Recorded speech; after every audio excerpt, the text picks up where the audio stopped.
Hello everyone! Welcome to my vlog! So this video nga guys ay gagawa nga po pala tayo ng ice cream. Syempre bago tayo makagawa ng ice cream kakailanganin natin yung mixer, angel condensada at saka cream o. Syempre sa oras na yan gabi ko siya ginagawa para bukas malamig na siya sa freezer. Syempre bago natin gamitin ng mixer kailangan muna natin siyang punasan ng tissue para naman maging malinis ang above na ito. Sinimulan ko na nga po pala yung punasan. Then, hindi ko na rin pala na-videoan ng pagbukas ng angel condensada. Then, sa mga oras na yan, meron kami isang ingredients na nakalimutan na bilhin sa grocery. Kaya, angel condensada ay binalik ko muna sa freezer para hindi siya maging malambot pag ginamit na. At saka dali-dali na nga rin pala akong lumabas para bumili sa tindahan ng cream o. Dinalian ko lang ang paglakad dahil madilim na nga pala sa paligid. Nung makarating na nga pala ako sa tindahan, sinabi ko kaagad kay kuya na 2 cream o. At nung nabili ko na nga pala ang cream o, dali-dali na nga rin pala ako naglakad pabalik dahil madilim na talaga ang paligid. Nung makauwi kaagad ako, kinuha ko kaagad sa freezer ang angel condensada. Dahil kumpleto na ang ating ingredients, pwede na tayo magsimula maggawa ng ice cream. Nung makuha ko na sa freezer ang angel condensada, agad ko kaagad tong ilinagay ang laman nito sa mixer. Ang ginamit kong pangdakot dito sa angel condensada ay ang kutsara. Tiyagaan na lang talaga sa pagdakot yan dahil konti lang talagang nadadakot ng kutsara. At yung nalagay ko na nga pala ang buong angel condensada sa mixer, agad ko na kaagad pina-under ang mixer.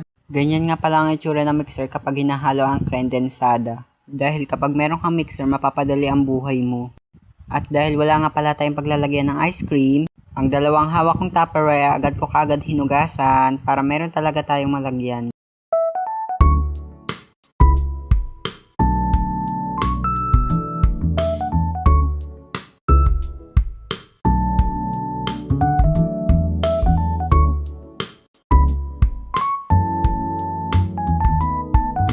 Siyempre, ang susunod nating ingredients ay ang cream o. Kakailanganin natin ang chocolate niyan para durugin para meron tayong pan-topping sa ice cream. Then, nung okay na nga po pala ang condensada, agad ko na nga po pala itong tinanggal sa mixer.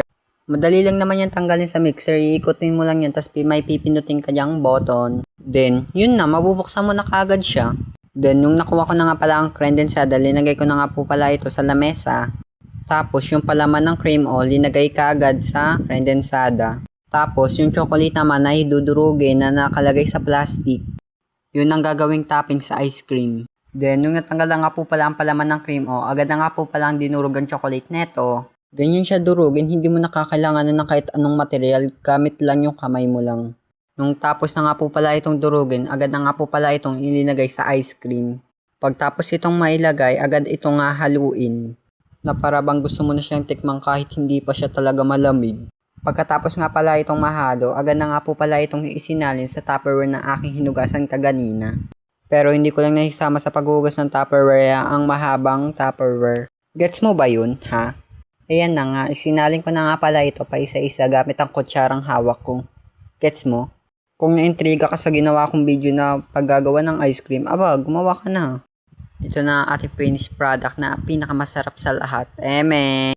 Ganyan yung itsura niya. Nakalimutan lang namin lagyan ng toppings kasi nahalo talaga lahat. Lahat na dinurog na cream o na chocolate.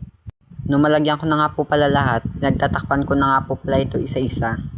At pinaglalagay ko na nga pala ito lahat sa freezer. Bukas pa namin ito matitikman kasi hindi pa siya talaga malamig. Kailangan siya matigas. The next day.